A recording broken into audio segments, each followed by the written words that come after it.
Joining us now for our weekly mental health talk is Carrie Krawiec, a therapist at the Birmingham Maple Clinic. Carrie, thanks for being with us once again. Thank you all for having me. Glad to have you on. So we're in the middle of high school sports season across the state for kids and teens all across Michigan, and the professional sports season, certainly football in the swing of things, basketball and hockey just starting recently. But there's an interesting phenomenon in sports that's persisted throughout its history, and that has been the existence of cheating. And that really goes back to any sort of game that there is. When there is a game to be played or a competition to be had, people are naturally going to look to exploit whatever advantages that they can get. But when it comes to cheating, what typically is that motivating factor that leads someone to not only recognize a way they can cheat, but to execute on that cheating and ultimately taint the competition? Right, the kinds of cheating has happened in so many forms across games and sports throughout history, but there are different motivating factors. So, for some, at the most basic level, it's just the likelihood of getting caught. Do the rewards of winning, whether the attention of others or your own excitement about winning, exceed the likelihood that you'll get caught or punished in some way? And does the severity of the punishment outweigh the pleasure of winning? That would be sort of maybe one of the most basic root causes of cheating. And you see that, from childhood on. Cheating also, I mean, of course, there are so many pressures in sports. There can be, financial gain to be had, certainly feeling of guilt or anxiety if you have other family members depending on your success or have devoted their lives to your success, that you may feel guilt or shame at the thought of losing or the disappointment. That cheating may also become a motivator. It also exists differently in people if you are what's called extrinsically motivated, meaning you feel the most excitement from the attention and approval of others. You'd be more likely to cheat than those who feel intrinsically motivated, which is that your own sort of soul guides what you see as accomplishment or not. If you knew you cheated, you'd never really feel good about it. Yeah, and you mentioned those really two sides that are often a factor. People that cheat out of a feeling of need, and those who cheat out of a feeling of maybe curiosity or seeing how far they can get away with it, and maybe there's some sort of enjoyment that comes from getting away with cheating people out of a competition or giving yourself that sort of advantage. But so often when we think about cheating in sports and in other games, we think about people that are getting caught and the punishments or the retribution that they are facing and for that cheating. But we don't often think about what happens to those that get away with it that we don't even know about for a long time. In terms of those individuals, when they do get away with it, that first time or those first few times, how can that psychologically affect them to then further motivate them to continue cheating? Sure, and it can go one of both ways, right? There can be sort of, like you said, the excitement from actually cheating itself can become a little bit addictive too, right? Like you said, how the pleasure is in part of the act of sort of duping someone else, and so that can be sort of one motivator.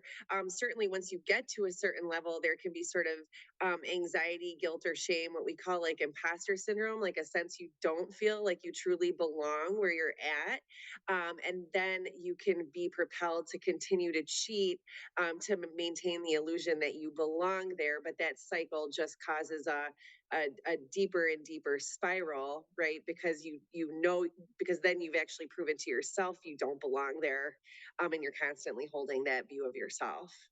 And so, in terms of treatment or just simply addressing the issue of cheating, there's a few different routes that you can really take because for some people, they're just going to continue on to doing it. They start to feel that enjoyment of the rush of getting away with it or attempting to get away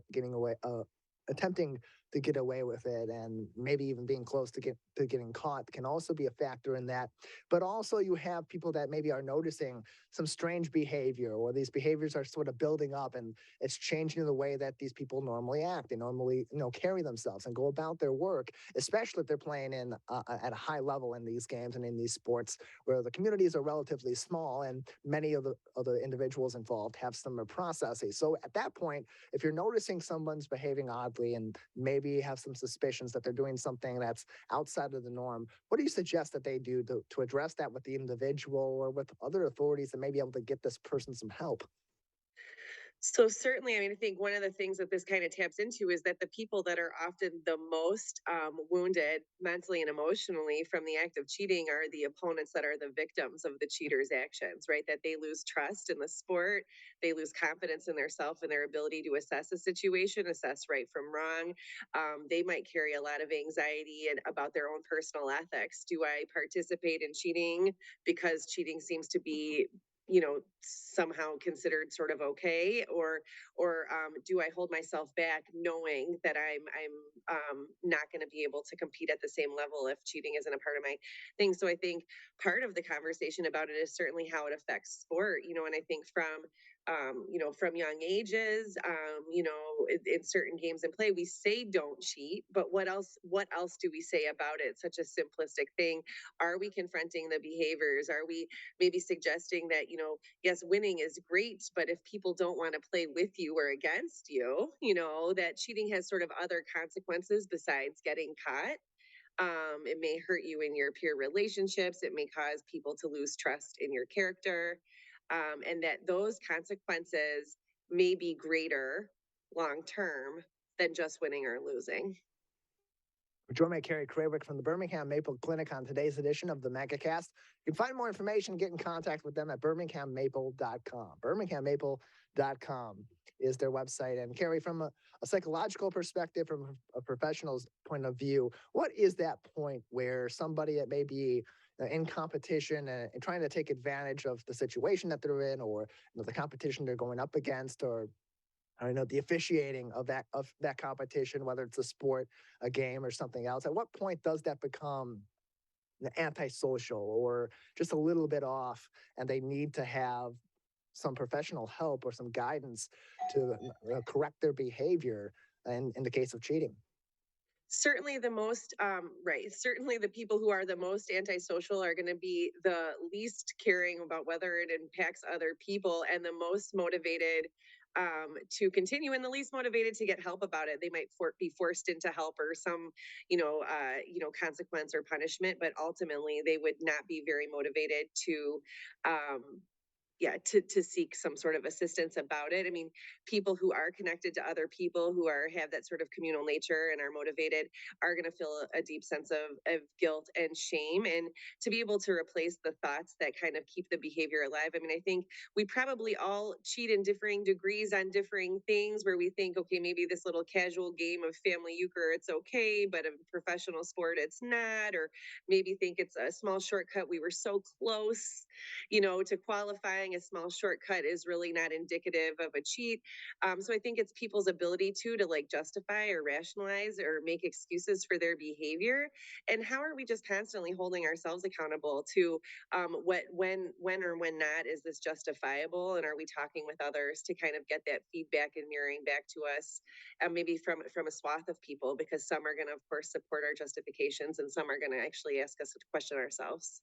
Like any other form of treatment, Carrie, it's going to be different person to person, case to case. But in general, generally speaking, when you're talking about cheaters in competition or people that just enjoy maybe getting away with some nefarious acts that involve other people, their feelings, certainly competition and integrity, so to speak. How do you address that? What are some of the common ways that that is addressed and that is treated in the mental health community? So I think part of it is just like, great, yeah, challenging the thoughts. What are the thoughts that sort of underlie the behavior? Certainly drawing attention to the behavior, monitoring and supervision, even from young ages. If you're kind of calling out and saying, hey, look, we're watching you, we're seeing this, we know it's happening, it's not getting past us, even if there's not some overt consequence. So knowing you kind of have those eyes on you, but then challenging the thoughts, like where along the way did you learn that winning at all costs was the best thing for you, and do you perhaps see that there are these other side effects of it, and drawing attention to those is a tactic kind of called motivational interviewing. Is a person sort of conflicted, and can you sort of tip the scales in the favor of some alternative thoughts? And there's a difference too between, kind of bending the rules or working through the rules to kind of saying, what you can and cannot do and what the boundaries are in terms of officiating these competitions versus full on cheating. So for example, when I ran cross country in high school, I would do this thing where when we got into the woods, that's typically where the officiating crews aren't going to be. So maybe I have a little bit more of an elbow action, or I'm bumping into people a little bit to Yeah. throw them a little bit off course here and there. Nothing too aggressive, but just enough to give a little bit of an edge. And Yeah. that was something I would do occasionally, but not something where I would full on spike people or be shoving people Yeah. around, which would of course be against the sanctity of the sport. So for people that are kind of doing things like that, maybe trying to take some sort of advantage, find some sort of an advantage in a competition, but nothing too severe. How do you suggest that they go about checking themselves in those situations, so that it doesn't go from taking minor leaps forward to try to boost your competition and give your team a better chance to win, versus full on cheating and taking away from the integrity of these games? Sure. I love the word integrity. So, integrity is when your behaviors match your values. So, if you're doing what you believe is right, or if your actions match, then you feel you have integrity, and of course, there's going to be esteem that comes from that, and of course, in a community, there's trust that comes from that. That you are a person of your word, that your actions match your values. So, right, if it comes up to a line, right, that you're not willing to cross, and you still then have integrity, right? It's like when you cross your own lines, then integrity is shattered, and that's of course something to keep in mind.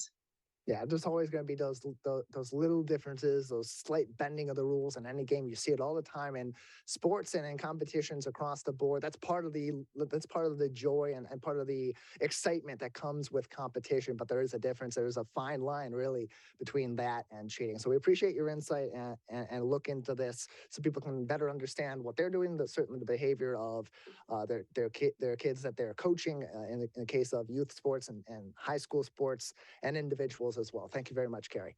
Thank you.